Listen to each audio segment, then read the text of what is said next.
Good afternoon, Lung Transplant Nation. This is Sasha. I'm here in Reykjavik, Iceland, and I have the opportunity to talk to Mr. Andrjes Guðmundsson. He's the chairman of the lung transplant program here in Iceland. And I'm very thankful that he's taken the time out of his busy schedule to make some time for us, for me, for us, to really discuss what his company does for lung transplant patients in Iceland. Good afternoon, Andrjes. Welcome. How are you? I'm fine, thank you.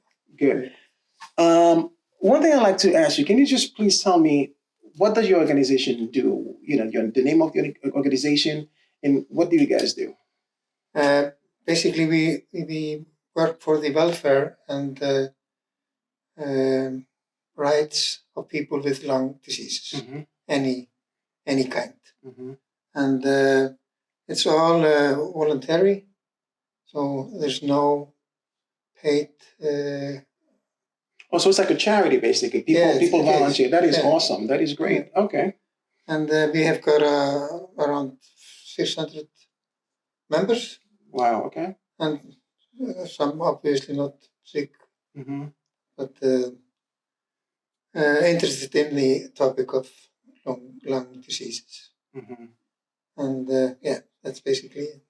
Well, that is awesome. I mean, it's a beautiful thing when people volunteer their time, for a cause, even like you said, even if they're not transplant patient, but it's a beautiful thing to have happen.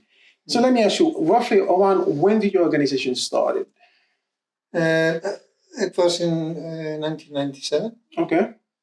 And it's been slowly growing. Okay. And we basically we have a website and a Facebook group. And we try to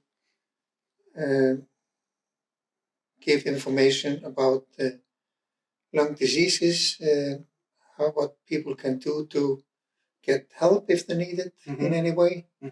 And we are available, and they can call us, send us email.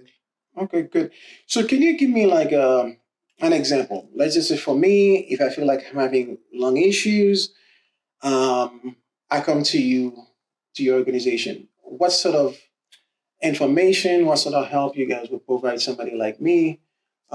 Just, as an example, like anybody, any Icelandic person coming in with a lung issue. Usually they don't come to us first. They get a diagnostic from a doctor or any medical professional. And they get pointed out to us. So from there, we usually they don't. If they approach us before then we just tell them to go to the medical way, so to speak. Sure. Okay. And basically we are just there for them if they need anything. And we try to get people that need oxygen. Okay. We provide with information how to get them and help if there is an issue with things like that. Okay, that is great. So basically, you're like a support system, for them. Yes. Now, do people also come, let's say once they get transplanted, do they come back to here? They are a member of the group? Do you see a lot of people do that? Some, not necessarily. Okay. It's you can be part of it or you. Okay. It's nothing mandatory or anything. Just those that see the benefit of being in a group can learn something from your peers. Then that's it. That is great, because I looked at your website. I see sometimes, you have like meetings, you have get together, you do different things. So tell me a little bit of the things, because I saw one last time. There was a gentleman there that, he was giving flowers. So you guys were kind of celebrating him. Actually, he gave us a flag. Okay. With the name and our logo. Yes. And he provided us with that. And that was a very Yeah, that's very nice. Grand gesture. Mm-hmm. But usually every month we have a meeting. Okay. With different subjects. Sometimes it's just playing cards Mm-hmm. or a bingo or something. Mm-hmm. But also we have some lecturer coming in and give us some information about specific things. Okay. Regarding lung patients and their issues. That is good. That is great.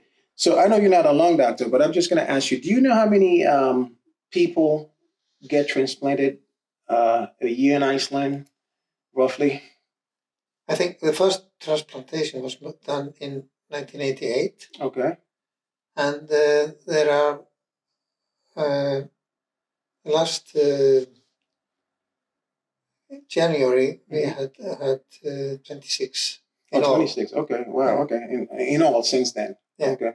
So it's very few, basically. Very few. Yeah. I mean, I understand. Yeah, you guys are a small population, so it's not. Like for example, United States, we got 300 million people, over 300 million. So yours population is more smaller. It's more like on 330 or 340, if I'm not mistaken. Mm-hmm. So yeah, so the pool is smaller. So now let me ask you: once somebody is diagnosed, they need a lung transplant. Do you have any idea how long the wait is for them to get a transplant, more or less? No, I don't know. But it surely depends on how hard they are. How severe the okay. But I know there have been just months, Mm-hmm. and then again there are many on the watching list. Mm-hmm. Basically, they're I'm one of them. Okay. So I have a meeting with the transplant team every 6 months. Okay. And I'm lucky. I've been getting better. Mm-hmm. So probably I will not get the transplantation. Okay. Okay. They estimate that what I will get is not going to be better than what I have today. Okay. Okay. But others, they urgently need the transplantation, and they are on the waiting list. Mm-hmm. Get put over. Mm-hmm. So I know of people with that have been waiting for over a year. Okay. And but I know of people that have, say, been accepted and taken into. So it depends on the severity. Yeah. If you because like I'm looking at you, I wouldn't know if you didn't tell me. You know what I mean? So, but some people you'll see that they'll have the oxygen tank, so they're a lot worse. So yeah, okay. So now let me ask you: once people do want to get transplanted, do they do it in Iceland or do they go to a different country to do it? Because I know, like you said, it's a very small pool of people that actually need transplant. Do you guys have like transplant hospitals here as well, like to conduct the operation themselves, or do you have to go overseas to a different country to do it? Yes. Okay. All the transplantations that have been made are done in Sweden. Okay. Yeah. And I think there is we have also a contract with Denmark. Okay. But there are all the transplantations that have taken place have been done in Göteborg. Yeah.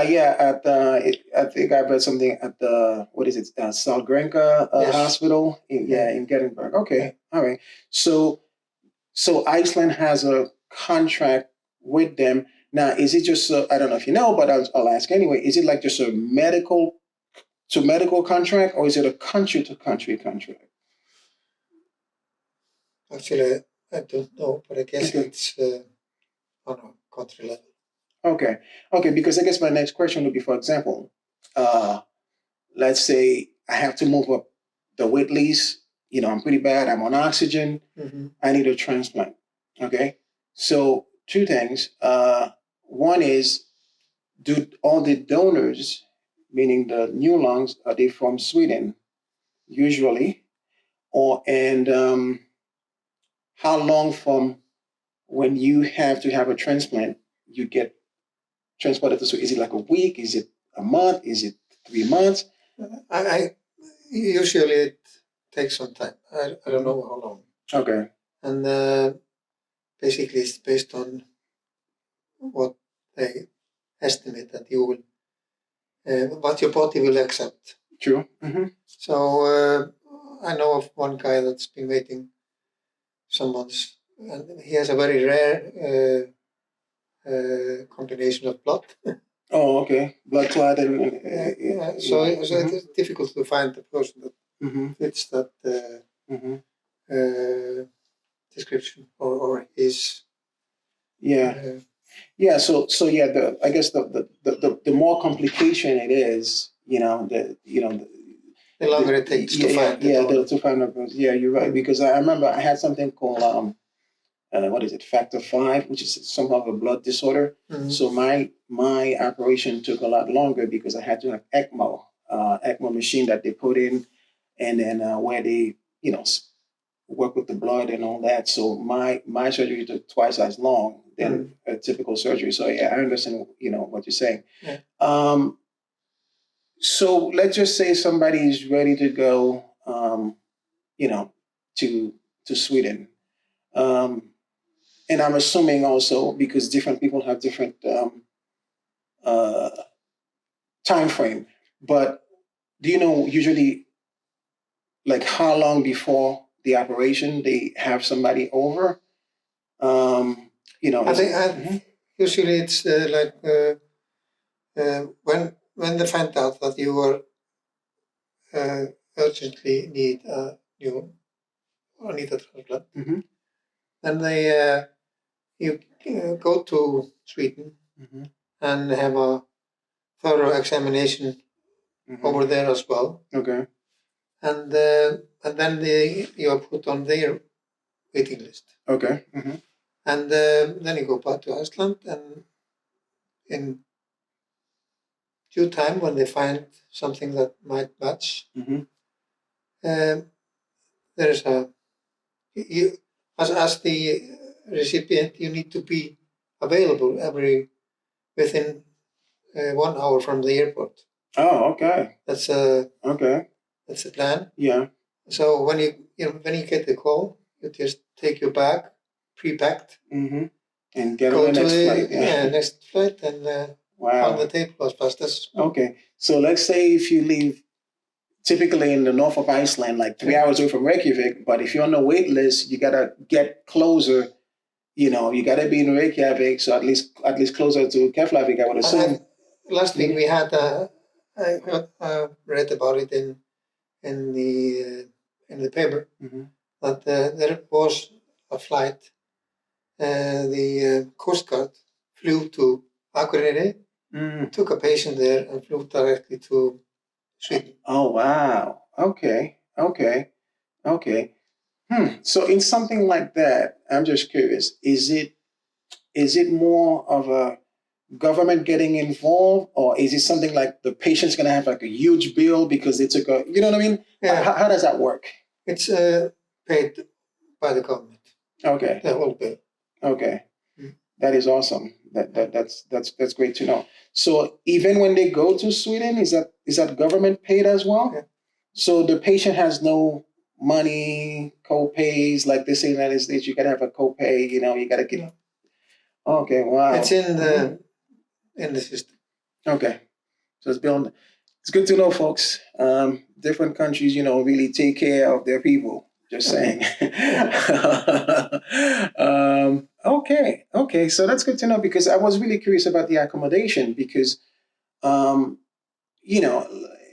States depends on where you are, but if you have insurance will cover most of your thing, but you do have quite a few expenses, especially if people are not too close to the hospital.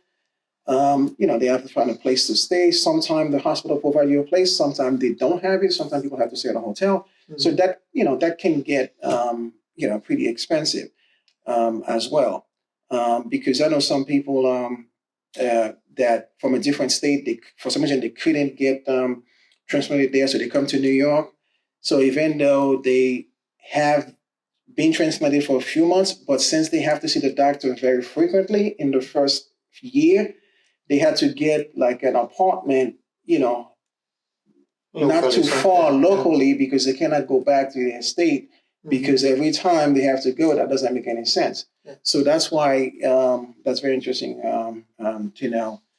Okay. And also the follow-up, and that's done by a team of the transplant team I mentioned before. Yeah. Transplant doctors over here. Yeah. Yes. So the follow-up is made by them, and I don't know the actual procedure, but it's very frequent in the start. Sure, especially in the beginning. Yeah. And then they, if everything goes well, it doesn't happen as frequently, but they are taken care of and the bill as well. Okay, that's good. That's good to know. Yeah, because with transplant, like I said, as a transplant patient myself, you're always worried about infection, rejection, different things, especially in the beginning. They watch you very closely. Yeah. I remember at first it used to be like every week I used to go, and then it become every couple of weeks, and it become every month. Now it's every 3 months because I'm almost 2 years out. But yeah, that's very important as far as like the follow up. I mean, that's probably more a question from the transplant lung transplant the lung doctors over here. But I would love to know, I'm sure there probably some cases where would they need to send, let's say somebody's having a complication, would they need to send them back to Sweden, or they'll take care of them here? Yes, I think they would send them back to Sweden if needed. Yeah, if he has to be like they don't. It's not rare that that this operation would be done in Iceland. So they're not planning on rigging up a team in Iceland to do it, because they wouldn't get the practice enough. Yeah, that's true. Okay. So every major complication will be sent to Sweden again. Okay. Okay. That's really good to know. Okay. So, wow. I mean, really, really very thankful. Just kind of bringing this to light. Just getting different perspective. Now, like I said, you might not know this, but do you know what's the average lifespan post-transplant here? How many? I mean, I know people are different, but like average from all the people that got transplanted, let's say if it's, I don't know, 28, 26 people, like you mentioned before, do you know more or less what the average lifespan, and, if anybody unfortunately, didn't make it, just to get an idea? I know that out of the 26, 10 are still alive. Okay. And but that's over 35 years. Yeah. Okay. Yeah. So it's a long time. I don't know. I think the average lifespan or post lifespan is like the average. Okay. Yeah, and it all depends on the individual as well. Yeah. So because sometimes 26 is not a big. It's not a big sample. I totally understand that.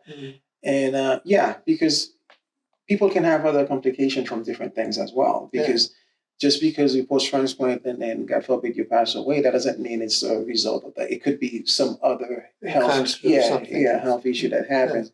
Because I know, as a matter of fact, a lady from my transplant group, she was post-transplant, and then unfortunately she had passed, and which was very sad, because we used to have like a group, a Zoom call group, but it wasn't because of her lung transplant complications. She had some other underlying issues, unfortunately, that happened. Yeah. So it happens. So Andres, anything else? I'm not, thinking about that. You would want to share, or about your company, your website. Anything you want to say? Please feel free, sir. Yeah, I think we've covered most of what I can think of. Okay. So what is the website? You can tell them in Icelandic. That's fine. The website for your organization. It's lungu.is. So that's LUNGU. Yes. .is. Okay. So if you folks, want to find out, what they do, what kind of support that they offer, lung transplant patients, you could check out lungu.is. So I'm very grateful and thankful for the time. I really appreciate it. Thank you for taking the time. Okay. And You're welcome. it was nice meeting you. And I wish you luck in your situation. So hopefully, you can maintain. I mean, you look great. You look healthy. So yeah, I hope I will stay that way. yeah. I don't think, as my doctor said this morning, I wouldn't get any better with a transplant as my state is now. So whatever happens. Okay. Well, sir, I wish you the best. Life is meant to be living. So we live our lives. We enjoy every minute. We cherish the present. That's what it's called, the present. We open it every day. We cherish it. And thanks again. Appreciate your time. Thank you. Okay. All right, lung transplant patient. That's it for the day. Really appreciate Mr. Andrjes Guðmundsson for the time and everything else he had to say regarding the program and the lung transplant program here in Iceland. This is Sasha, Lung Transplant Nation, and we'll see you soon. Thank you.